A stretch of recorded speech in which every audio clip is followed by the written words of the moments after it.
This is Optimal Health Daily, episode 1472. How to Train Your Brain for Life, Workout, and Sports Success by Stephen Ladd with BenGreenfieldFitness.com. And I'm Dr. Neil. Hey there, welcome back to Optimal Health Daily, or welcome for the first time if you're new here. This is the podcast where I act as your very own personal narrator and read to you from some of the most popular health and fitness blogs online. And I always provide a bit of my own commentary at the end. Now, to listen to a lot more blogs being narrated for you, just search for Optimal Living Daily wherever you're hearing this.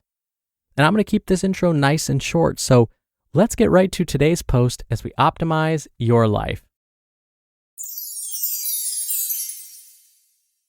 How to Train Your Brain for Life, Workout, and Sports Success by Stephen Ladd with BenGreenfieldFitness.com. The concepts you're about to learn can be applied to marathoning, ultra running, cycling, or any endurance sport, but we're going to use the example of a triathlon for today. I consider a triathlon of any distance to be the toughest sport on earth. The amount of time and effort required to train for 3 separate sports is unparalleled in the world of athletics, but what is often overlooked are the extreme mental and emotional demands of triathlon training and racing. For a triathlete to consistently perform at peak performance levels, they must have the ability to control their mental and emotional states, especially prior to and during the actual race. Imagine being able to instantly evoke a supreme state of confidence in yourself instead of having pre-race anxiety, or evoke a state of determination and focus when you start to feel fatigued and have another 6 miles to the finish. It's important to understand the difference between what is labeled these days as positive thinking and what I'm talking about when I refer to controlling your mental and emotional states. The positive thinking protocol, at least how it's commonly taught, is to simply ignore how you feel, like your anxiety, and tell yourself over and over again that you feel confident or happy or focused on whatever it is you're desperately trying to convince yourself that you are.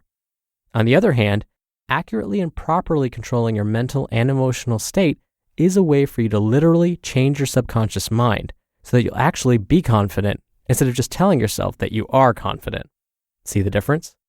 When you do what I'm about to teach you properly, there will be no need for you to try and convince yourself that you are confident. Instead, you will actually be in a supreme state of confidence and able to perform closer to your peak potential. Another valuable tool for achieving this true change in your mental and emotional state is called anchoring, which comes from the world of neuro-linguistic programming, or NLP. What is an anchor? An anchor is formed when your internal response becomes associated with an external stimulus. For example, think about Pavlov and his salivating dogs. Hear a bell equals salivate. We can use a similar process for anchoring any positive mental state to a specific action. You will simply replace the bell with an action, such as touching a specific knuckle on your hand, and replace salivating with something more useful for your triathlon training and racing, such as confidence, although it could be also relaxation, speed, aggressiveness, or whatever else you want your mental state to be. Now, let's go through a concrete example of how to use anchoring to achieve a state of confidence. Step 1. Recall a time in your life when you felt the most confident. This doesn't have to be during a triathlon. It can be any moment of exceptional performance or confidence in your life, no matter how long ago it may have been. Step 2. You need to ramp up the positive emotion. In order to do this, you must completely place yourself into your remembered scene. As a matter of fact, I want you to get up and move the way you would be moving in this situation. You may want to be in a quiet place where you can focus. Feel what you would be feeling, like confidence. Hear what you would be hearing and see what you would be seeing. Take this emotion of confidence and intensify it by a factor of 10. Sense it as energy surging through your body. Imagine the crowds of spectators cheering you on, even if they weren't in your original scene. Then imagine it as another bolt of confidence that shoots through your body and intensifies your feelings of confidence by another factor of 10. Step 3. When you sense you are at your peak intensity of confidence emotions, set your physical anchor to this state. I'm about to explain how you do that. Step 4. How to choose and set your anchor. You can use almost anything for your anchor, as long as it is not a common action that you do in everyday life.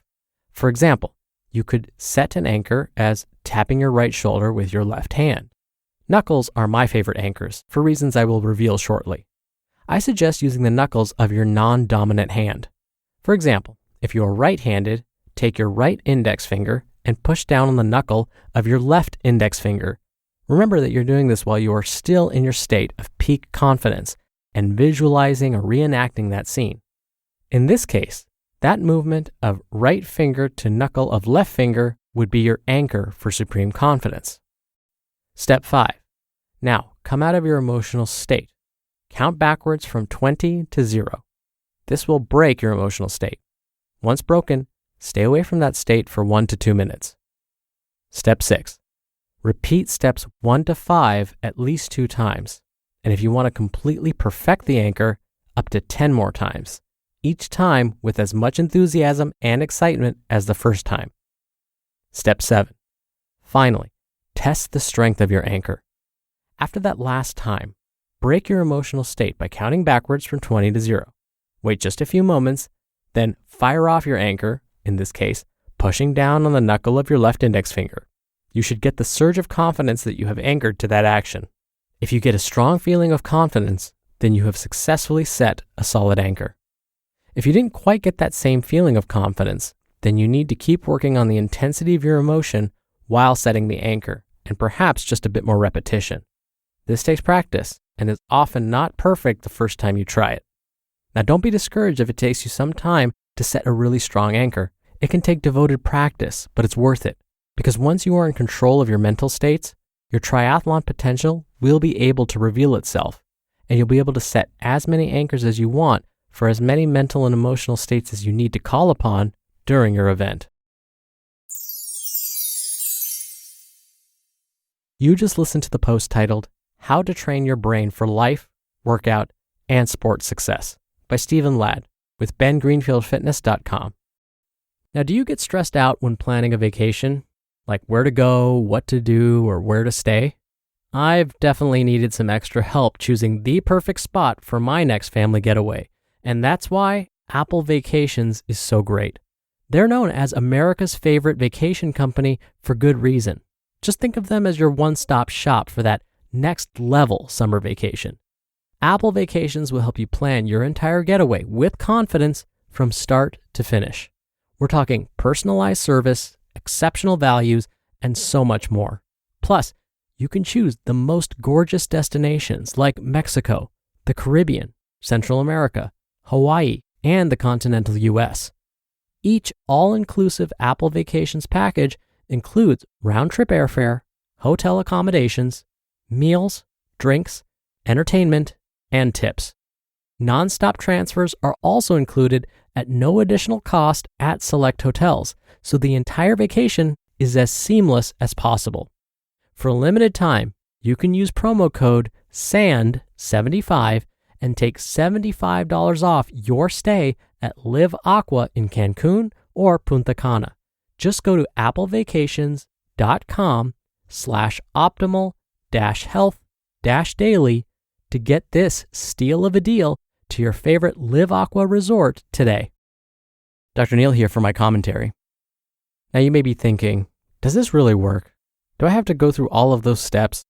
Can we really use Pavlov's dogs as an example? I mean, we're human beings. We're smarter than that, right? We wouldn't be susceptible to that kind of Pavlovian training. Well, actually, we are. Yes, we are smarter than a dog, but guess what? We are still susceptible to this kind of training. I mean, if you really think about it, you've all experienced this. You may have dined out at a restaurant one night and then immediately after got really, really sick. What happened the next time somebody suggests that restaurant or that specific food that you had that night? You probably felt a little sick again. That's the same kind of response we're talking about. It's just in this case, we're trying to get you to use that same reaction, but in a positive way. And that takes a little bit of time and a little bit of training. But if you're willing to put in the work and you're willing to practice it, it will happen. All right, that'll do it for today. Again, I hope you're having a wonderful weekend and a wonderful holiday weekend for those of us in the US. Thank you so much for listening, and I'll be back here tomorrow as usual, so I'll see you there where your optimal life awaits.